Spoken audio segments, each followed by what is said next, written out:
నిజంగా ఎంత నీచంగా మనుషులు ఎలా మాట్లాడతారండి? ఒకసారి మీరే వినండి. అరే తిరుపతిలో మనోళ్ళని కూడా వేసిరు కదా రాబాయ్ అని చెప్పని అనుకోవచ్చు. కానీ యాదగిరి గుట్టకు ఏ ఆంధ్రోలు రారు దండం పెడతందుకు. ఏ ఆంధ్రోలు యాదగిరి గుట్టల గల్లపెట్టలు వచ్చి పైసలు వేయరు, బంగారం వేయరు, ఆస్తుల డాక్యుమెంట్లు వేయరు. మనోళ్ళు పోయి అక్కడ వేస్తారు, తిరుపతిలో వేస్తారు. విన్నారు కదా ఎంత నీచంగా ఉన్నాయి ఆ మాటలు. నిజంగా ఇంతకంటే దిగజారుడుతనం అయితే ఉండదండి. ఇంతకంటే దౌర్భాగ్యం అయితే ఉండదండి. మీ స్వార్థ ప్రయోజనాల కోసం, మీ నీచ రాజకీయాల కోసం దేవుణ్ణి కూడా వదిలిపెట్టరా అండి? ఏంటి ఓన్లీ తెలంగాణ వాళ్ళు మాత్రమే ఆంధ్రాలో ఉన్న తిరుపతికి అయితే వచ్చి ఆ వెంకటేశ్వర స్వామిని అయితే దర్శించుకుని కానుకలు వేస్తారా? ఆంధ్ర వాళ్ళు ఎవరో కూడా తెలంగాణలో ఉన్న యాదగిరి గుట్టలో ఉన్న మన లక్ష్మీ నరసింహస్వామి వారి ఆలయానికి వెళ్ళి దర్శించుకోరా? కానుకలు వెయ్యరా? అసలు ఏం మాట్లాడుతున్నారండి? కొద్దిగైనా బుద్ధి జ్ఞానం ఉండాలి. మనిషి అన్నాక మనం ఏం మాట్లాడుతున్నామో మనకు తెలియాలి. ఏది పడితే అది వాగేయటం కాదు. ఎవరు చెప్పారు? ఎవరు చెప్పారు వెళ్ళలేదని? బోల్డు మంది వెళ్ళారు నాకు తెలిసిన వాళ్ళు. అసలా మనది ఆంధ్ర తెలంగాణ అండి. ఇండియా పాకిస్తాన్ కాదు. ఇండియా పాకిస్తాన్ కాదు. ఇప్పుడు పాకిస్తాన్ లో ఉన్న కొన్ని హిందువుల గుళ్ళకి మన దేశం వాళ్ళు కొంతమంది వెళ్ళరు భయపడి. ఆ రకమైన సిచ్యువేషన్ ఇక్కడ లేదు. మన అందరం భారతదేశంలో ఒక భాగమే. మనం ఇదివరకు 2 తెలుగు రాష్ట్రాలు ఇలా ఉండేవి. ఇప్పుడు అన్నదమ్ములు విడిపోయినట్టు ఇలా పక్క పక్కనే ఉన్నారు. అంతే తప్ప గతంలో ఈ 2 రాష్ట్రాల మధ్య కార్గిల్ వార్ లాంటి పెద్ద యుద్ధం అయితే జరిగి ఈ 2 రాష్ట్రాలు విడిపోలేదు. ఈ 2 రాష్ట్రాల మధ్య శత్రుత్వం కూడా లేదు. అన్నదమ్ముల్లాగే కలిసి ఉన్నారు అందరూ. ఇక్కడ ఉన్న వాళ్ళు అక్కడికి వెళ్తారు, అక్కడ ఉన్న వాళ్ళు ఇక్కడికి వెళ్తారు. దాంట్లో తప్పేముంది? అసలు నాకు అర్థం కాక అడుగుతాను. ఆంధ్ర దేవుడు, తెలంగాణ దేవుడు ఏంటండి? ఇది ఎక్కడ దిక్కుమాలిన తనం అండి? ఆంధ్ర దేవుడు, తెలంగాణ దేవుడా? ఇప్పటి వరకు పొలాలకి లేకపోతే ఏదైనా ల్యాండ్ ఉంటే ల్యాండ్స్ కి బార్డర్స్ అయితే చూసాం. ఇప్పుడు కొత్తగా దేవుళ్ళకి కూడా బార్డర్స్ పెట్టడం స్టార్ట్ చేశారా ఏంటి మీరు? దేవుళ్ళకి అంత గొప్పోళ్ళ మీరు? నిజంగా నాకేమనిపిస్తుంది అంటే రాబోయే రోజుల్లో వీళ్ళు ఏ రకంగా మారిపోబోతున్నారంటే, అంటే వీళ్ళ విచక్షణ జ్ఞానం మొత్తం కోల్పోయి ఏ రకంగా మారిపోయేలాగా ఉన్నారంటే, డైరెక్ట్ దేవుడి దగ్గరికి వెళ్ళిపోయి దేవుడికి ఒక ఆర్డర్ అయితే ఇచ్చేస్తారు. ఆ ఆర్డర్‌లో ఏముంటదంటే, దేవుడా దేవుడా నువ్వు తెలంగాణ దేవుడివి దేవుడా, కాబట్టి నువ్వు ఓన్లీ తెలంగాణ ప్రజలకే కనపడాలి. తెలంగాణ ప్రజలనే దీవించాలి దేవుడా. పక్క రాష్ట్రం నుంచి ఎవరైనా వస్తే మీరు దీవించకూడదు దేవుడా.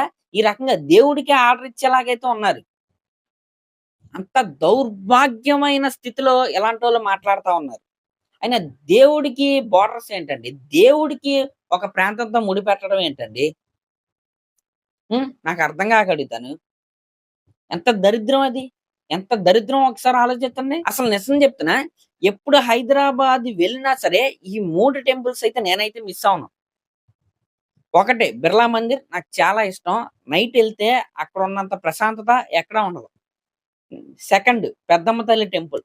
Third Chilukuri Balaji temple. ఆ 3 టెంపుల్స్‌కి నాకు తెలిసిన వాళ్ళు చాలా మంది వెళ్లారు. నేను వెళ్ళాను.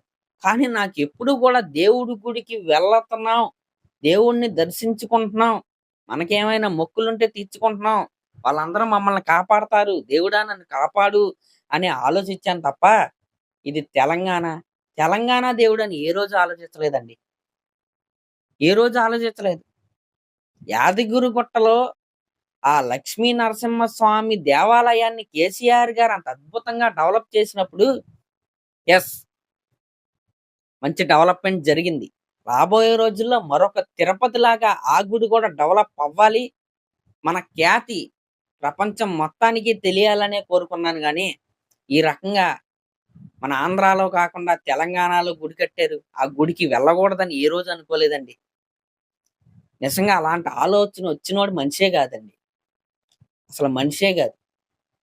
దేవుడికి ప్రాంతీయ భేదాల్ని అంటించొద్దు. దేవుడిని దేవుడిలాగా వదిలేయండి.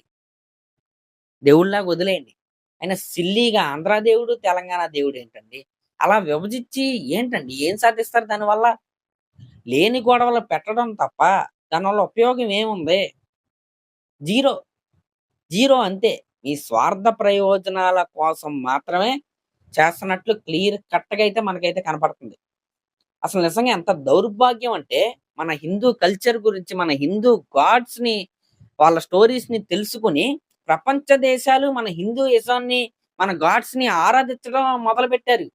అలాంటి స్టేజ్ లో మన ధర్మం ఉంది, మన సనాతన ధర్మం ఉంది. ఎలాంటి పరిస్థితుల్లో దేవుడికి బోర్డర్ కడతారా? దేవుడికి ఆ? ఎంత అండి దేవుడి ముందు మీరంతా? ఎంత?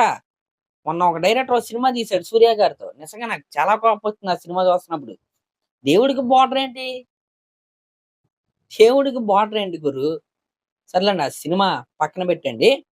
ఈ రకంగా మీ స్వార్థ ప్రయోజనాలు, మీ స్వార్థ రాజకీయాలు, మీ కుళ్ళు రాజకీయాలు దేవుడికి ఆపాదించొద్దు. మలేషియాలో మురుగన్ స్వామి గుడి ఉంది. ఎందుకుంది?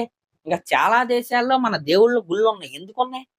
ఇప్పుడు అక్కడికి వెళ్ళి వద్దు వద్దు, ఇది ఓన్లీ మా ఇండియన్ గాడ్, ఇండియన్స్ మాత్రమే రావాలి, మీ ఎవరికి దేవుడు ఆశీర్వాదం ఇవ్వడానికి చెప్తారంటే వాళ్ళకి వెళ్ళి అంత దారుణంగా ఉంది. అసలు ఎక్కడుందండి విద్వేషం? ఎక్కడుంది? ఆంధ్ర వాళ్ళు అక్కడికి వెళ్ళకపోవటం ఏంటి? తెలంగాణలో ఉన్న గుళ్ళకి వెళ్ళకపోవటం ఏంటి? వెళ్ళి కానుకలు వేయకపోవటం ఏంటి? అసలు ఇది ఎక్కడి నుంచి వచ్చింది? అసలు ఇది ఎక్కడి నుంచి పుట్టుకొచ్చింది? నాకైతే అర్థం కావట్లేదు.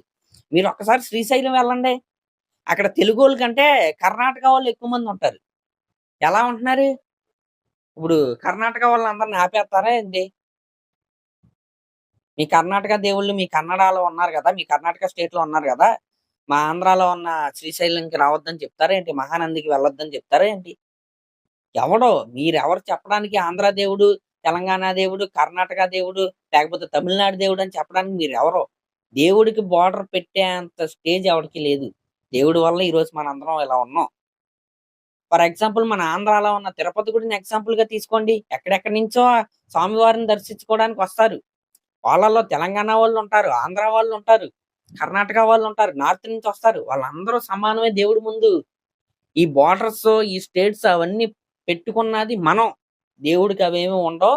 దయచేసి దేవుడికి అవేవి కూడా ఆపాదించొద్దు. కాశీ ఉంటది మహానగరం.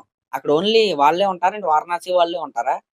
కింద తమిళనాడు నుంచి వెళ్తారు అక్కడికి. రామేశ్వరం నుంచి కాశీ వెళ్తారు. ఎందుకు వెళ్తున్నారు? దేవుడికి ప్రాంతంతో సంబంధం లేదు. God is universal. మనిషి అనేవాడు నిమిత్త మాత్రుడు, దేవుడు కాదు. దేవుడితో పెట్టుకోవద్దు, భస్మం అయిపోతారు. ఇదైతే గుర్తుపెట్టుకోవాల్సిందిగా నేనైతే కోరుకుంటున్నాను.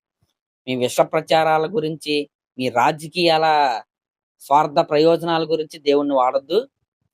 ఆ దేవుణ్ణి అడ్డం పెట్టుకుని అన్నదమ్ముల్లా కలిసి ఉన్న వాళ్ళ మధ్య గొడవలు కూడా పెట్టొద్దు. ఇప్పుడు అరుణాచలం ఉంది. అక్కడ ఓన్లీ తమిళోళ్ళే ఉంటారా ఏంటి? మన తెలుగు వాళ్ళే బోలెడు మంది ఉంటారు అక్కడ. ఎందుకు వెళ్తున్నారు? ఇప్పుడు ఆంధ్ర నుంచి వెళ్తున్నారు, తెలంగాణ నుంచి కూడా వెళ్తున్నారు. కానుకలు వేయట్లేదు అక్కడ. ఎందుకు వెళ్తున్నారు?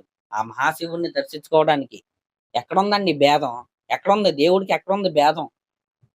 అయోధ్య గుడి కట్టారు మొన్న ఉత్తరప్రదేశ్ లో. ఇప్పుడు సౌత్ నుంచి ఎవరో వెళ్ళట్లేదు ఏంటి? దేశం మొత్తం పండగ జరిగింది ఆ రోజున. అయోధ్య గుడి ఓపెనింగ్ రోజు.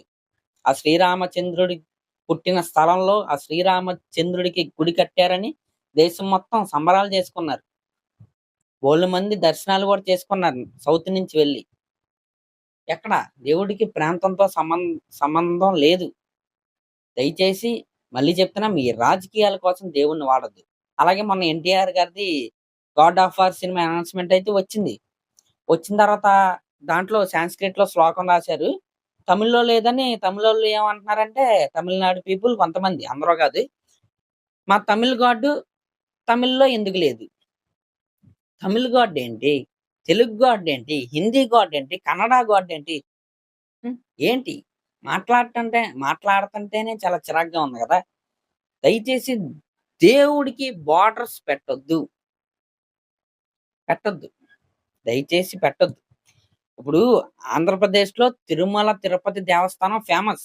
అంత మాత్రాన వెంకటేశ్వర స్వామి ఓన్లీ ఆంధ్ర పీపుల్ వరకే కాదు, దేశం మొత్తానికి, ప్రపంచం మొత్తానికి ఆయన దేవుడే. కానీ ఆ గుడి ఏదైతే ఉందో అది ఆంధ్రాకి చెందింది. ఎందుకంటే ఇక్కడ కొంతమంది పాలకులు ఉంటారు. వాళ్ళు మెయింటెనెన్స్ చేస్తా ఉంటారు. అంతే. ఇప్పుడు భద్రాచలం ఉంది. దాంట్లో శ్రీరాముడు ఓన్లీ భద్రాచలం వరకేనా? తెలంగాణ వరకేనా? కాదు. దాంట్లో ఉన్న శ్రీరామచంద్రుడు దేశం మొత్తానికి దేవుడే. కానీ ఆ గుడి, ఆ పాలకులు ఎవరైతే ఉన్నారో వాళ్ళు చూసుకుంటారు. ఏ స్టేట్ కి వాళ్ళు అలా చూసుకుంటారు. ఆ గుడి వరకే, ఆ గుడిలో ఉన్న దేవుడికి ఇదంతా వర్తించదు. మీకు అర్థమవుతుందా? ఇదే నేను చెప్పేది. మీకు ఇక్కడ క్లారిటీగా మీరు కూర్చొని ఆలోచిస్తే అర్థమైద్ది ఇదంతా ఎక్కడి నుంచి వస్తుందో. పాలకులు వీళ్ళు చేస్తున్న రచ్చిది. వీళ్ళ స్వార్థ ప్రయోజనాల గురించి దేవుణ్ణి లాగుతున్నారు ఈ రోజున. కాబట్టి ప్రజలందరూ అప్రమత్తంగా ఉండాలని నేనైతే కోరుకుంటున్నా. ఒకటైతే గుర్తుపెట్టుకోండి, గాడ్ ఈజ్ యూనివర్సల్. దేవుడికి ఆంక్షలు పెట్టేంత సీను మనిషికి లేదు. ఒకవేళ దీన్ని ఇలాగే కంటిన్యూ చేస్తారా, ఆ దేవుడే చూసుకుంటాడు. మరి అదనమాట మ్యాటరు. మరి దీనిపై మీరేమనుకుంటున్నారో కామెంట్ చేయండి. అలాగే మన ఛానల్ సబ్స్క్రైబ్ చేసుకోమని నేనైతే చెప్పను. మీకు నచ్చితే చేసుకోండి. ఎందుకంటే ఈ టాపిక్‌కి సబ్స్క్రిప్షన్ అనడానికి సంబంధం లేదు. Thank you.